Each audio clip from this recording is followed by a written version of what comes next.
two, one. All right. All right. Well, all right. Okay. All right. All right. So thank you very much. We're really delighted to see those of you who have come out today to the Malefiketi Asante Institute for Afrocentric Studies. It's a beautiful day here in Philadelphia. We have the Yoruba New Year Festival today, the Odunde Festival. And the Odunde Festival is the largest African festival in the United States of America. And it's being held here today. It's being held every year. This is, I think, its 50th year. It was started by a former friend of mine, Lois Fernandez. It is now operated by her daughter, Bumi Fernandez West. And it is continuing. It draws hundreds of thousands of people, and it is in Philadelphia in a historic neighborhood. So a lot of our people had to go there today, but so many of you came here today because we have a special program. I want to also just say a few words before I introduce our program. I want to say that our next presentation, formal presentation, will be on August the 25th. August the 25th. We're going to take a few weeks off, but on August the 25th, Dr. Tahira Nayahuma and Dr. Mujahid Nayahuma will be speaking. They are longtime students and scholars of Africa. They have lived in Africa. They bring so much knowledge and information to us. They're at Rowan University. So they will be here August the 25th. Between now and August the 25th, there is a possibility, even though I will be traveling this summer, that I will be doing some podcasts to the membership, to those of you who are on our mailing list. We will probably be sending out information about different things that I will be talking about, and we will certainly keep you informed because we will be talking about different topics. There are many topics, including, for example, what's going on in Sudan right now.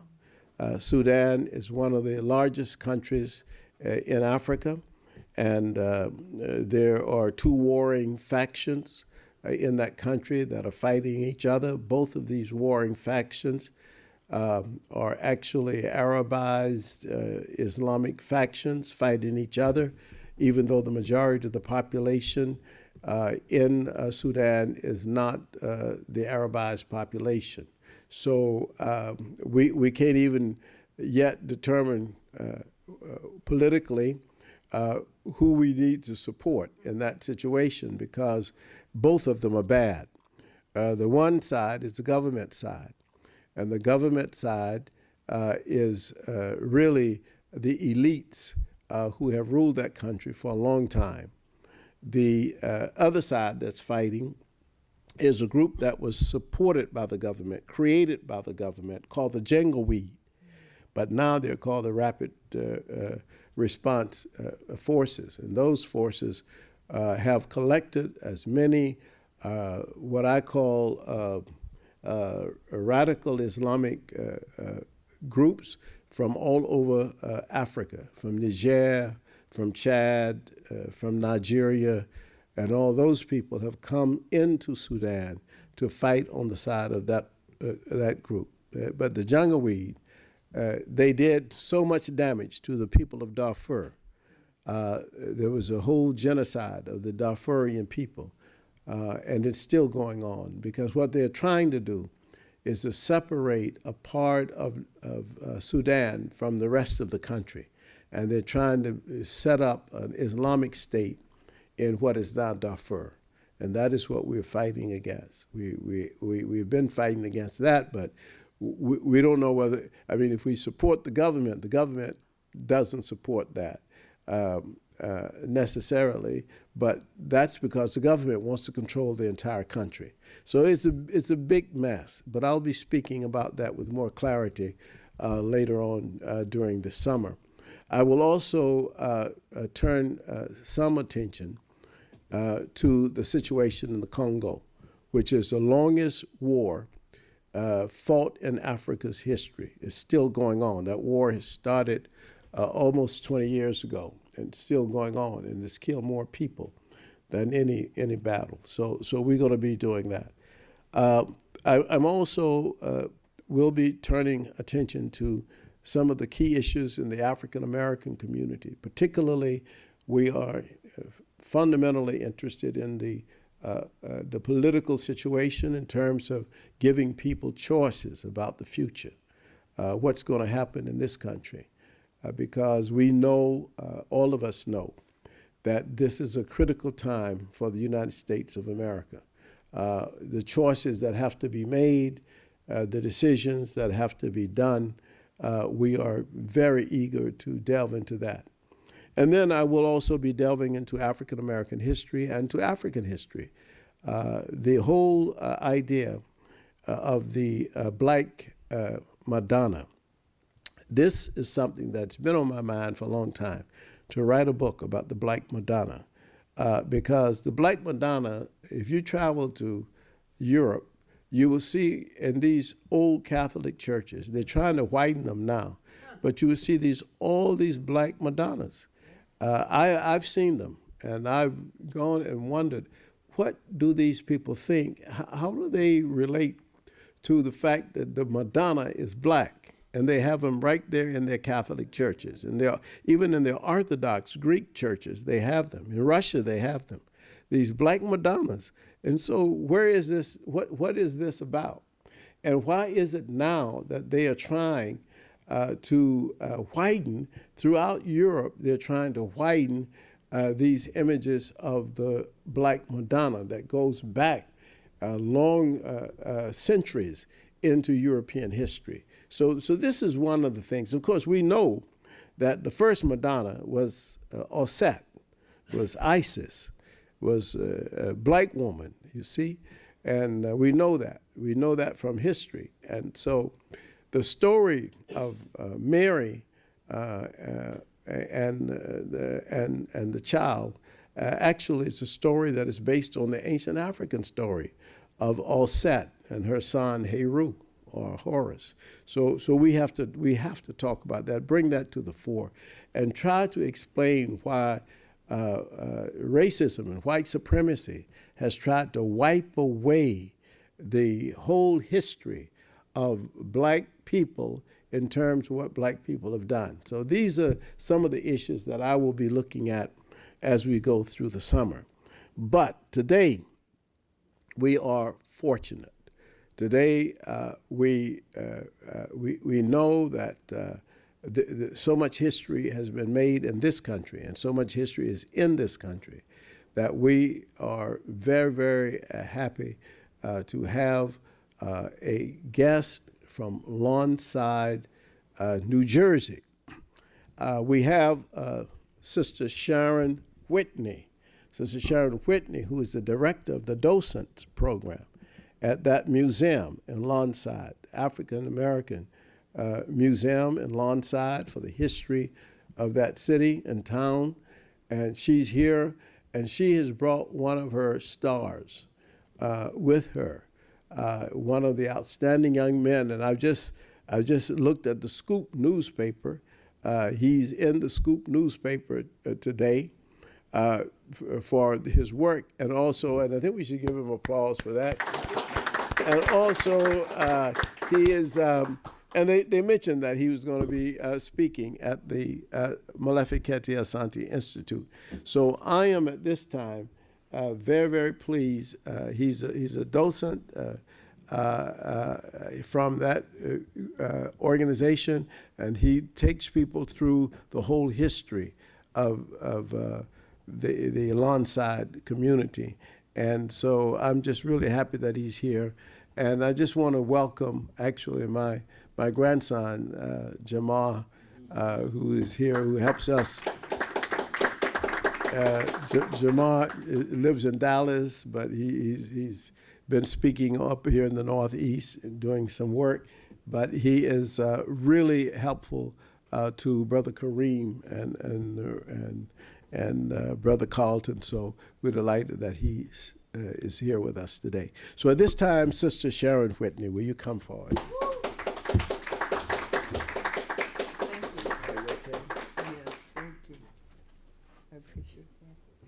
Hotep family. Hotep.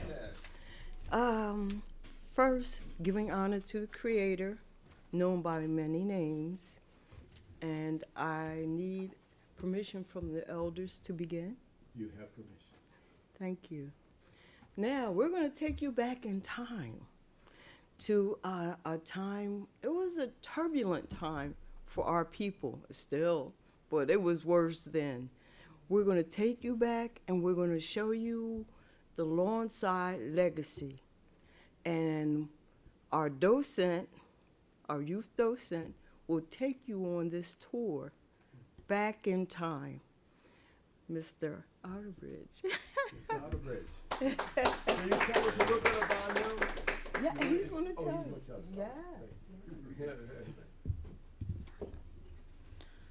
My name is Glen Afterbridge, and I'm the president of the Lawnside Middle School Honor Society. I am also the president of the Lawnside Historical Society's Youth Docent Project.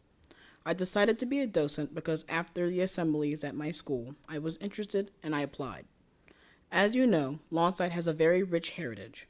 It is the first independent, self-governing African-American community north of the Mason-Dixon line.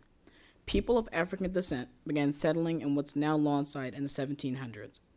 Both freedmen and escaped slaves were drawn to the community. When a group of former slaves from Maryland joined the community, it became known as Snow Hill, after their former home. The current name of Lawnside was coined in 1907 when Pennsylvania and Reading Railroad built a station stop there.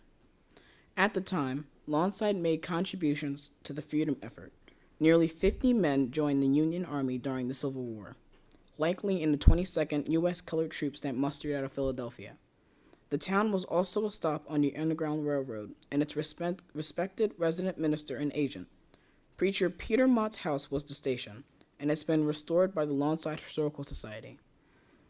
Listed in 1850 as a laborer, Mott apparently was well off enough to build a 2-story house and hold property worth $600.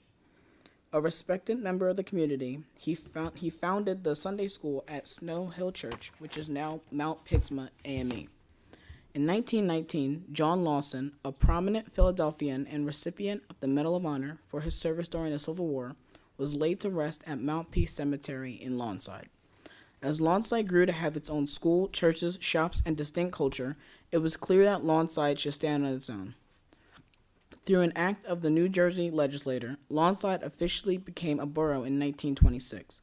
To this day, Lawnside's population continues to be predominantly African American, and extremely proud of its heritage as evidenced on its borough seal.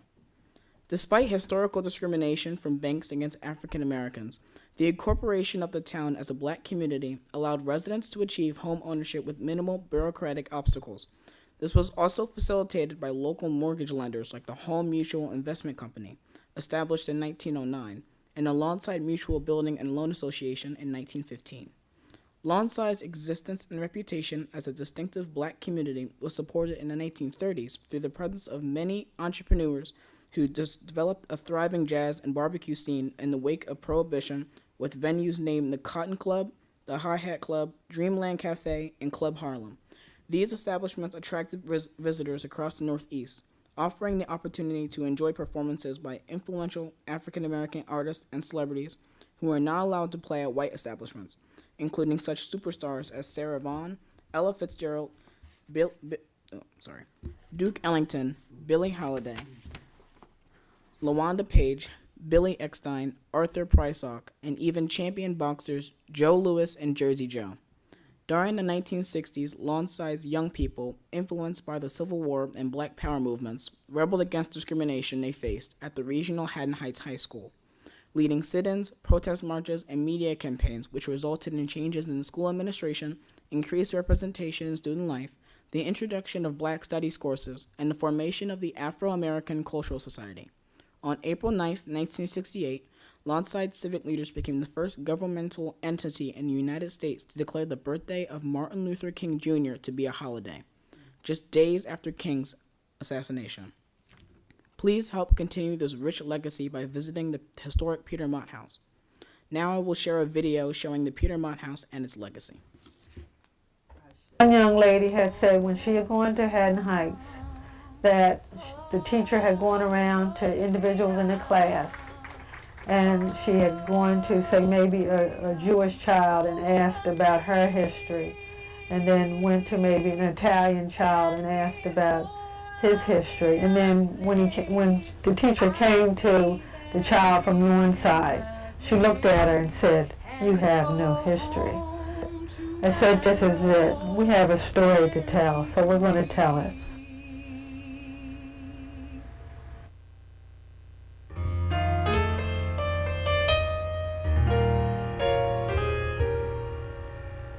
How can you fit 1 square mile into a few descriptive words, and yet it fills a world? I continue to live in Lawnside because this is home. I feel comfortable. And not only that, I feel that I like a big family. The peacefulness, the feeling of closeness. The neighbors care about one another. They look out for each other. And it's just a very good culture and heritage here. It's quiet. You have cooperation. Got a lot of churches. And I just love it here.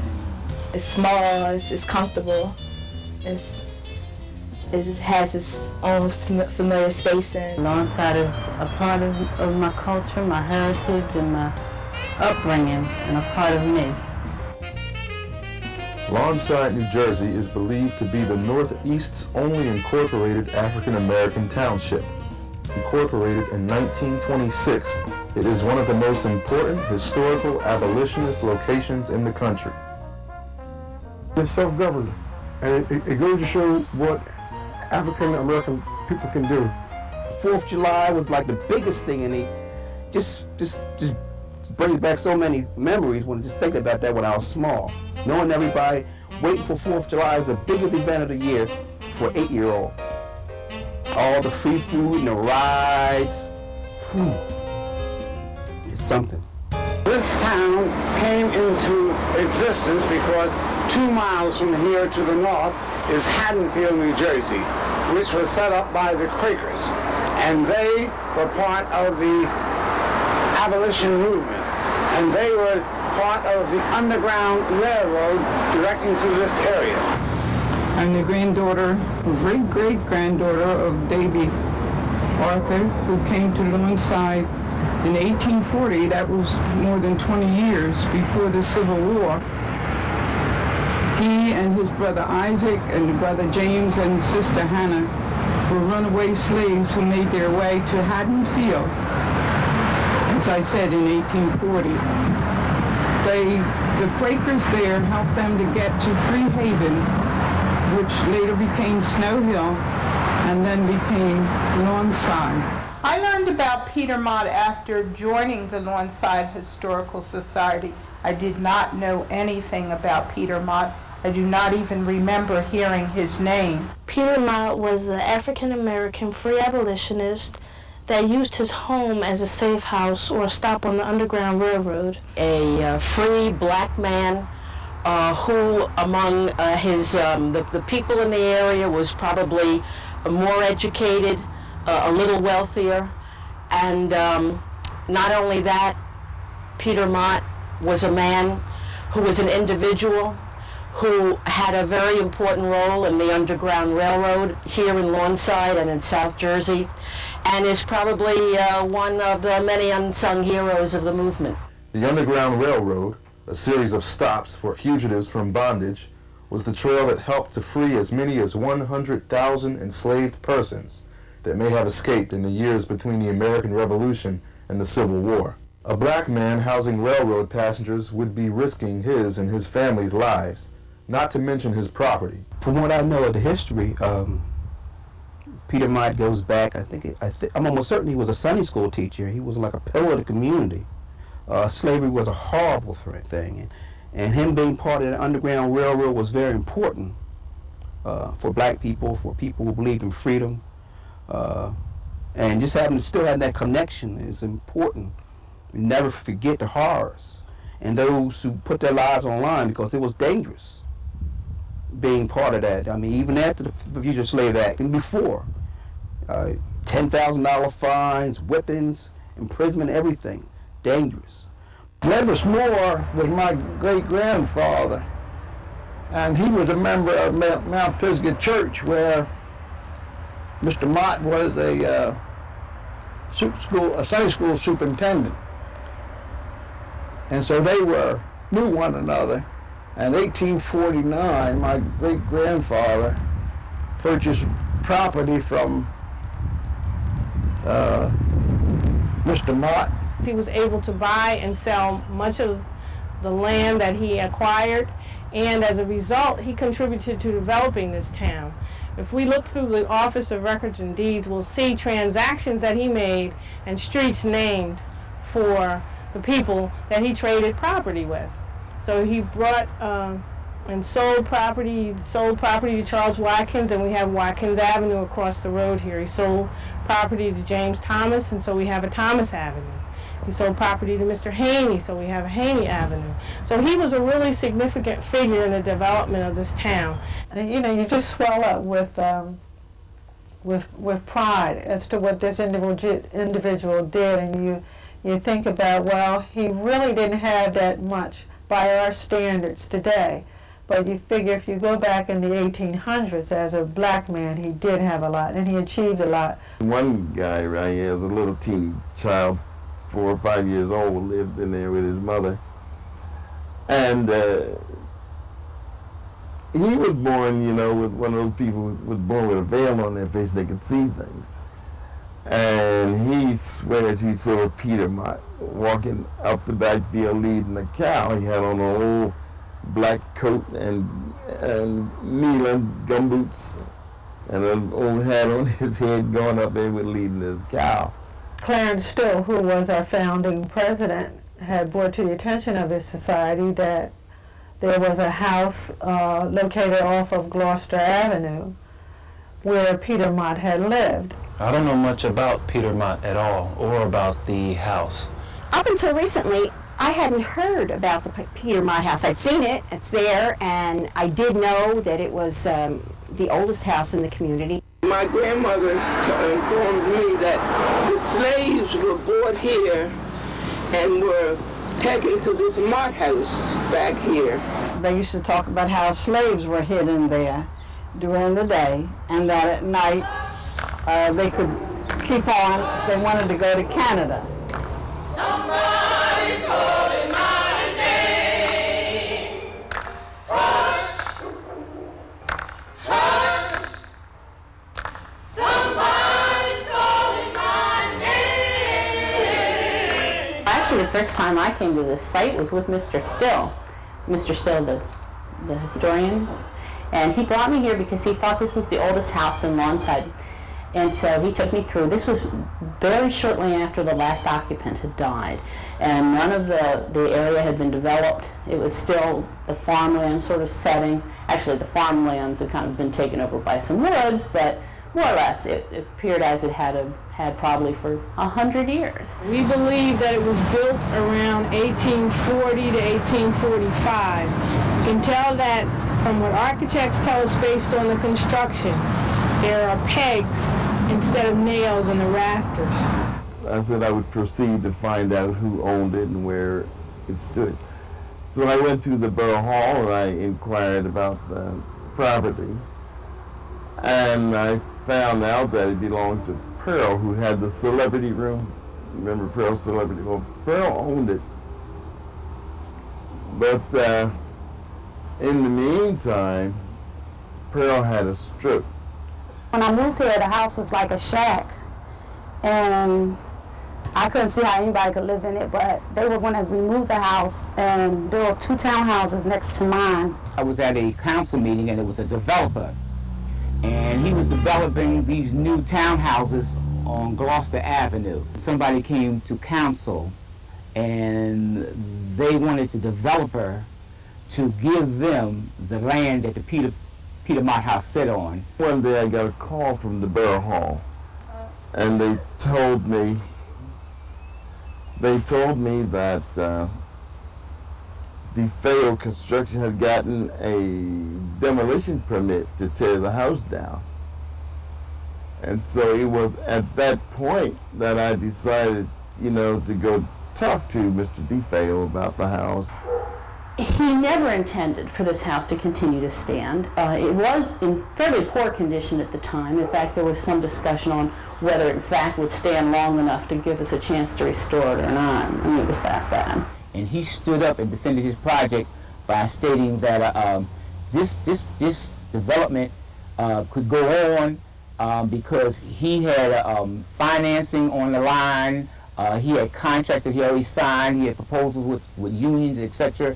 And it would cost him astronomical amount of money or cause him economical hardship for them to prolong it another 30 days just to discuss it. And that why couldn't they give him his permit? And so that's where the hard work began. And so we seem to have gotten bogged down at a point, and they were going to just push the house over with the bulldozer. And I went down there, I just happened to be there when he was going across there with the bulldozer, and I stopped him and asked him, can he just hold up for a minute, or, another day or so. Linda Wallen was busy doing the background information and getting the plans for the Historical Society together. She went to Trenton and she went to the Borough Hall and she had dug out some old letters that I had written to the borough about the house, and the borough had never acted on it or never replied or acknowledged the fact that I had written any letters to them. But she really went to work on it, and the next thing I knew, we were forming a historical society. We had bargained back and forth with the contractor to get the house, and after much labor and toil, he decided that he would just give the house to the Historical Society. Somebody's calling my name. Hush, hush. Somebody's calling my name. Hush, hush. When I first saw the Peter Mott house, I had a terrible feeling in my stomach that what it was going to take to restore it was not only the work and efforts of a lot of energetic people, but it was going to take an awful lot of money. And I frankly didn't know whether it could be done. It takes a lot of money. And the days of frying chicken and fish and selling cakes will not complete the Peter Mott house. I can remember different times there being newspaper articles, kids in the surrounding barrows, saving pennies, marching, all kinds of things. The citizens of Lawnside defied the odds, raising the money that would be needed to begin the required and extensive renovation process. The first step in this process is an archaeological dig, which is required by the National Historical Renovations Program. As you can see, we have some stones and bricks here, a bone probably for a dog that he had buried, some of the old wood off of the house. We also have a piece of a broken spoon there that's been in the dirt a long time, a metal token over there that has the inscription New York. Unfortunately, we cannot read any more on the token.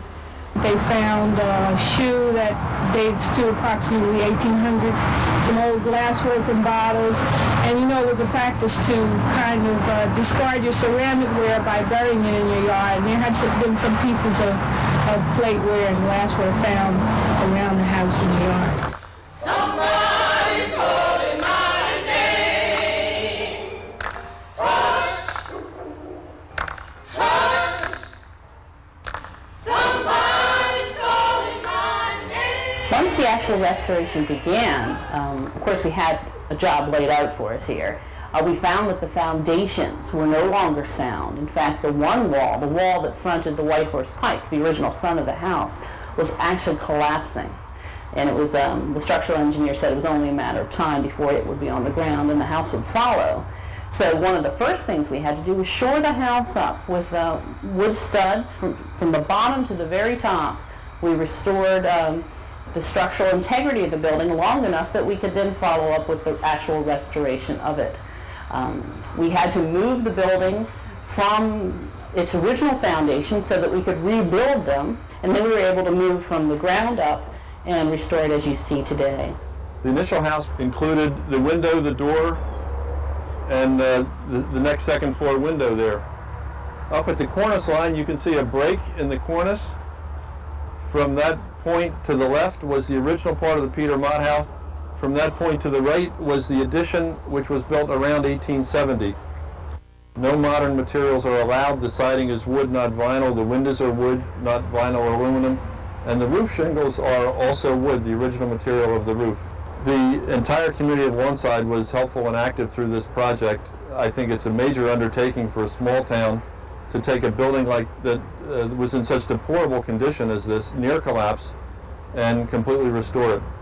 The Peter Mott house, or the development, or the project, or the refurbished the building, I didn't think it would be completed because in this town, I don't think we have the people with that type of dedication and sincere to go all out to make sure that the project's completed like you see in other towns.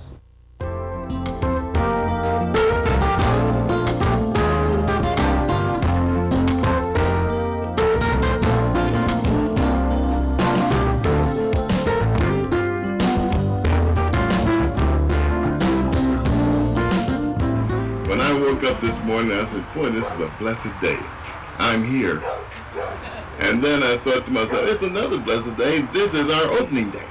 If you remember the building in 1989, you probably could have huffed and puffed and blew the house down. But look at it now. Doesn't it look great?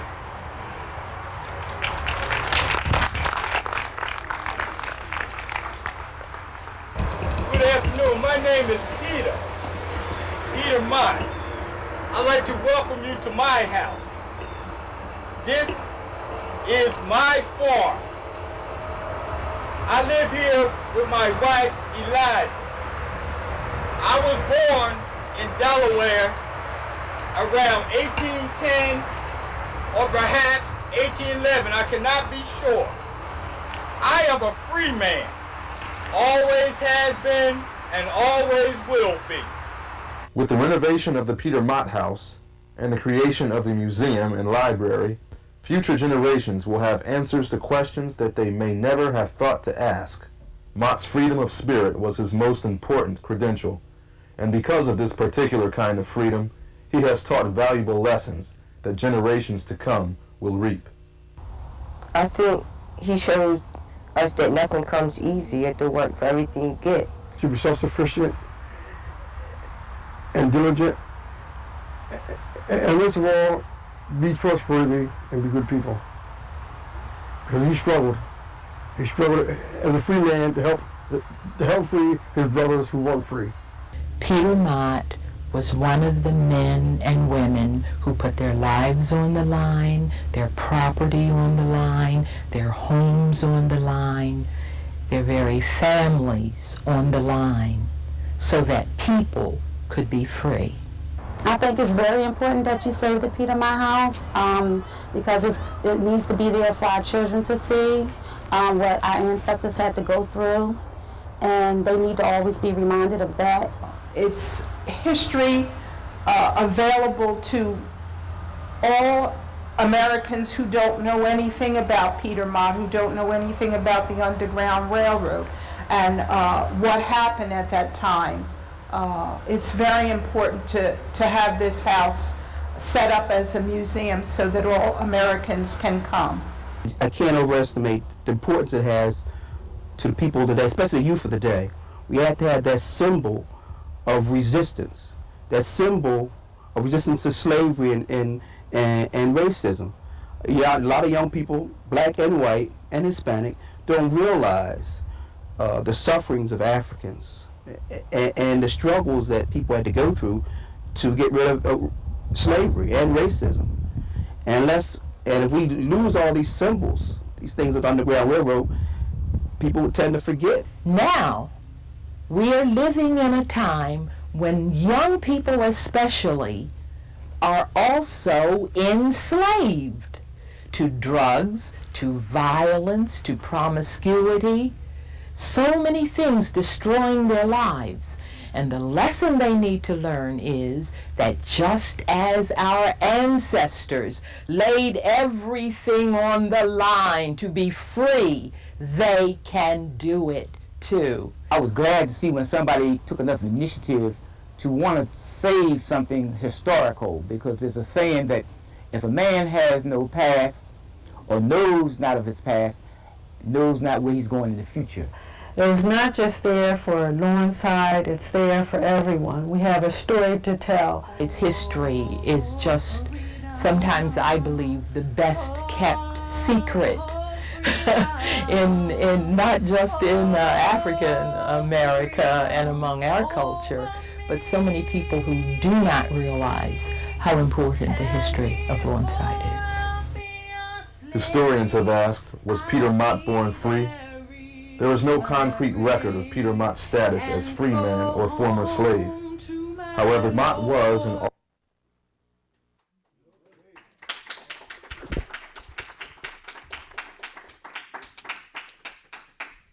All right, give another applause, please. Thank you so much. Thank you so much. You know, this has been wonderful. I want to just, are there any questions for, yes, there's some questions. So who would want to take the questions? You, Miss Whitney, or you both can go? Yes, okay. Thank you. Thank you. Just sit right, stand right. Yes. Yeah. Peter Mott born free? That's what they said at the end. They weren't sure. They weren't sure. But if you noticed the name Still, there was Gloria Still, there was Clarence. They are descendants of William Still. Yeah, and they still have their home in Lawnside. They have a big barbecue. It's like 1,000 Still. Anytime you see the name Still, they're related to William Still. Yes, yes, sir. Two questions. Has Lawnside expanded its geographical area since it was founded? And two, what other projects is Lawnside Historical Society working on, if any? We have not expanded, and the president of Linda Shockley can answer that question. You want to come up?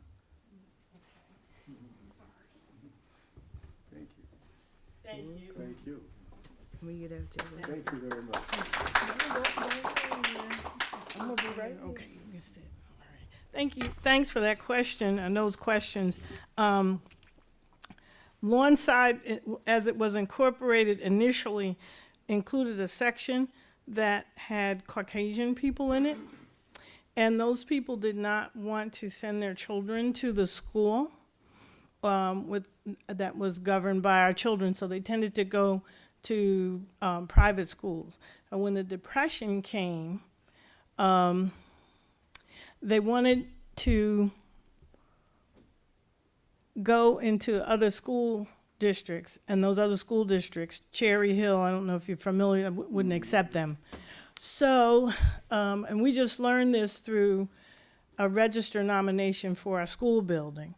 Our school building was put on a national register, and one of the things that they came up with as a solution was that the state would give the Lawnside School District $7,000 over its original budget, and then Lawnside would have to use that money to send those Caucasian children to other school districts. So even then, you know, in the 1930s, you could see what was at work there. we did have a cross burning, but eventually those people left the community. And so that area still has a connection to Cherry Hill, but it's still predominantly African American. Now what we have had happening is land development. In a community that's 1.6 square miles, now we have 4 warehouses that have come in. We've always had a trucking company here, another kind of business there, but now we have a UPS facility, which has been there for decades, and now we're finding warehouse development. The water company, the warehouses are built on speculation, and being along the New Jersey Turnpike, we're also intersected by Interstate 295, so that it's very attractive for people that are shipping things to get on and get off. And so we are really facing problems with that. One of the things that we're doing is looking at our Green Book sites. You heard, as Glen was mentioning, there are several Green Book sites, so we're doing some research on that, and we want to put together an exhibit so that people understand the prominence of Lawnside as people were running up and down Route 30 to get to Atlantic City and other places, being able to go buy gas from an African American. There were some businesses that actually worked together and fed our economy, so we're trying to put that research together. We are trying to find out where Peter Mott was born, who his parents were, was he born free or enslaved? So we have some wonderful research people who are working on that. And then we're also working on digitizing. We just received a grant from the federal government's Institute for Museums and Library Services to digitize our collections, because our fear is that people have things, they pass away, and their children discard those things. So African American history is being lost bit by bit and family by family. And so we're working with nearby historical society, Haddonfield, which had a large Society of Friends community, to digitize our materials using their archives. And now with this federal grant, we hope to do a lot more, and then to be able to offer exhibits to the public. Wonderful. Thank you. You're welcome. Are there any other questions? There's one question. It's more of a comment towards the lecture today. It was important to keep the story of this history so that we won't lose it for our generations to come, so they can know that how people like Mott and Harriet Tubman did not give up to attempt to make the enslaved free. Thank you very much for that comment. All right, do you want to have a last word, Glenn? Well, I think it's just important to keep this history around so that other generations can have it, I guess. That's why I applied, so yeah. Well, thank you very much. I want to say, I want to say that this young man is one of the reasons that we know that the history will stay around. Thank you so much. I'm so proud of you. And we're just so proud of him, and so proud of the Docent organization and Ms. Shockley, the president. And we just want you to know you always are welcome here at the Malefikete Asante Institute. We want to just also recognize Glen's mother and father and his brother there in the audience. Thank you so much for coming. I thank you all for being here. You know that we're gonna miss you every other week, but we certainly will be in touch with you during the summer with information about what programs will be coming. And they will we probably will have them by Zoom, because as I travel, I can still give talks by Zoom. So we may have 2 or 3 of those, but we really appreciate you for all your support. We appreciate Brother Kareem Board, or he's our technical man, and our board member, another board member, Carlton Sunan, for always being, they got our back and they support us so much. And we appreciate all of you who come regularly And we, all of you who are here, y'all are regulars, and we appreciate you so much. And we thank the organization, and we will certainly make a donation to the Historical Society. And I hope that if you feel free to do that, to make a donation to the Historical Society. So now, are there any questions? No questions? We call upon our ancestors, far and near, the mother of our mothers and the father of our fathers, to always render mercy and to bear witness for the liberation and the victory of all oppressed people. And we say, it is done. Asante sana. See you during the summer sometime. August 25. Put that on your calendar. That's when we have the Nayuhumas will be speaking here. Thank you very much.